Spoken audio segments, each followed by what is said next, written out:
આ TRP game ઝોનની જે દુર્ઘટના થઈ છે એ આપના માધ્યમથી મારા ધ્યાન ઉપર આવે છે કે 2021થી ધમધમતો હતો.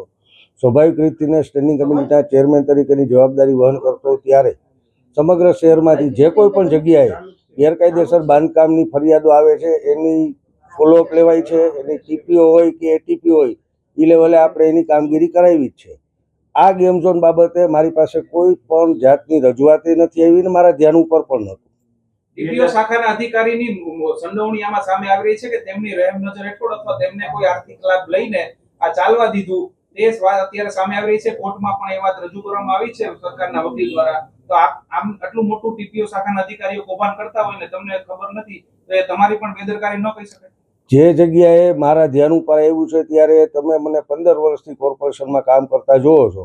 એક પણ અધિકારીને ક્યારેય મેં છાવરા નથી અને એક પણ બાબતમાં કોઈ પણ સામાન્ય માણસે મારી પાસે ફરિયાદ લઈને આવ્યો ત્યારે એ અધિકારીને એ માણસની હાજરીમાં બોલાવીને સૂચના આપેલી. હવે વાત રહી આ જે કાંઈ પણ ટીપી શાખાની, તો અત્યારે સીટની રચના થઈ છે અને સરકાર ખૂબ ગંભીરતાપૂર્વક આ ઘટનાને લીધી છે અને કદાચ ગુજરાતમાં કહી શકાય એવા કડક પગલાઓ ભરવામાં આવી રહ્યા છે. સાથોસાથ આ બધા અધિકારીઓની એસીબી દ્વારા પણ તપાસ થઈ રહી છે. જે કાંઈ પણ સત્ય હશે એ સામે આવશે અને હું એવું માનું છું કે આ દુર્ઘટનામાં જે કોઈ પણ જવાબદાર હોય એના ઉપર એવા કડક પગલાં ભરાવા જોઈએ કે સમગ્ર રાજકોટ કે સમગ્ર ગુજરાત નહીં, આ દેશમાં દાખલારૂપ સજા મળે અને આ પ્રકારના બનાવો બનતા અટકાવવાની જવાબદારી જેની છે એ બધા સતર્કતાપૂર્વક પોતાની કામગીરી બજાવે.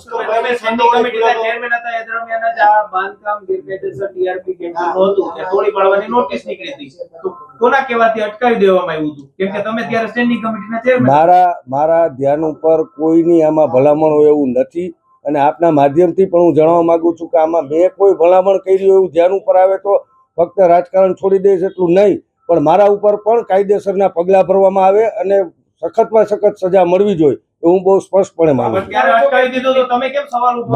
મારા ધ્યાન ઉપર આવ્યું હોત તો ત્યારે મેં 100% પગલાં ભરવાની સૂચના આપી હોત, પરંતુ બહુ સભાનતાપૂર્વક કહું છું કે મારા ધ્યાન ઉપર નહોતું.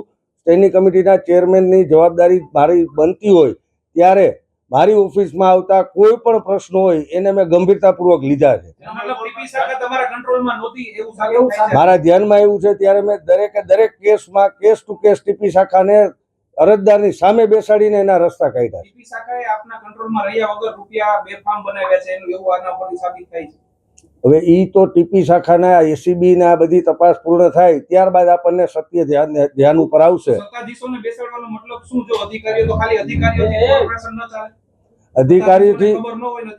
અધિકારીથી કોર્પોરેશન ન ચાલે એટલા માટે પાછલા 15 વર્ષમાં તમારા બધાના માધ્યમથી ને તમે એના સાક્ષી છો કે જે કોઈ પણ જગ્યાએ અધિકારીએ ક્યાંય સાચા ખોટું કર્યું હોય કે ક્યાંય ક્ષતિગ્રસ્ત કામ કરી થતું હોય ત્યાં અમે એના ઉપર સખત પગલાં ભર્યા છે અને આ બનાવમાં પણ સરકાર ખૂબ ગંભીરતાપૂર્વક કામ કરે છે. 7 અધિકારીને સસ્પેન્ડ કર્યા છે, આઈએસ આઈપીએસની બદલીઓ કરી છે અને સુભાષ ત્રિવેદી જેવા પ્રમાણિક અધિકારીને સીટના વડા બનાવીને ખૂબ ગંભીરતાથી આની તપાસ થઈ રહી છે અને કડકમાં કડક પગલાં ભરવામાં આવી રહ્યા છે. 2023માં એમડી સાગઠિયાને કાયમી ટીપીઓ બનાવવામાં આવ્યા ત્યારે કોઈ વાંધો ઉપાડ્યો તો કઈ રીતના કઈ પ્રોસેસથી તમે એને?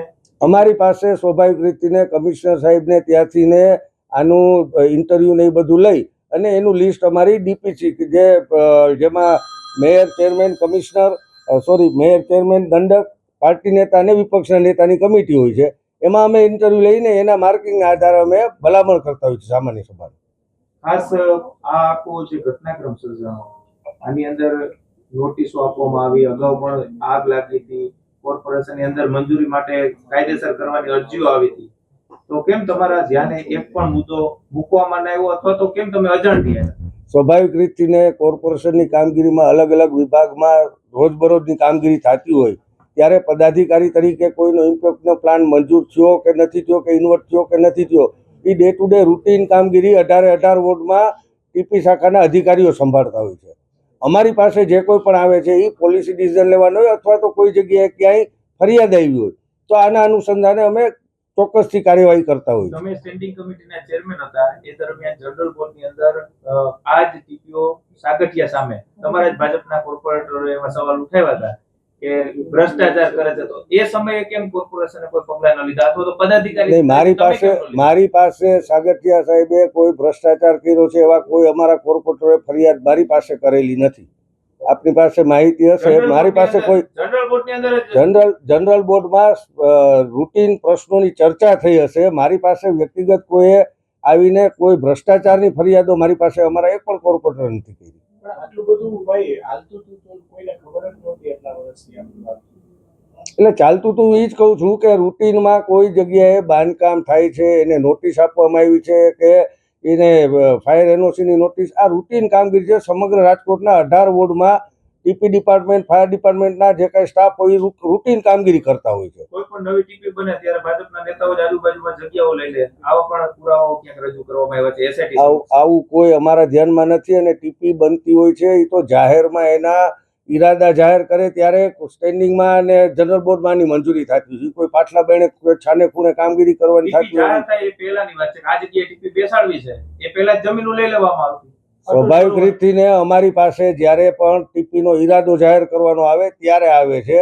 આ રૂટીન કામગીરીમાં કોઈ ટીપી બનાવી કે ન બનાવી એ નિર્ણયો સ્ટેન્ડિંગ કમિટીમાં કે જનરલ બોર્ડમાં નથી થતા હોતા. સામાન્ય બાંધકામ થતું હોય છે તો કોર્પોરેશન દ્વારા તોડી પાડવામાં આવતું હોય છે. એક નાનો માણસ પોતાની છત બહાર પાડે પણ તો પણ તોડી પાડવામાં આવતી હોય છે. આ તો આવડું મોટું આવ્યું ને તમારા ધ્યાન ઉપર ન આવ્યું તે મોટી વાત કહેવાય. ઇમ્પેક્ટ ફી ભર્યા વગર એક નાનકડો રવેશ બહાર ચણી લે છે, એ પણ તોડી આ બધું કામ આપ કહો છો એમાં સ્વાભાવિક રીતે એ જે તે વિભાગમાં ઇન્વોલ્વ કરી અને એની કામગીરી કરતા હોય છે. એની ઇન્વોલ્વની કામગીરી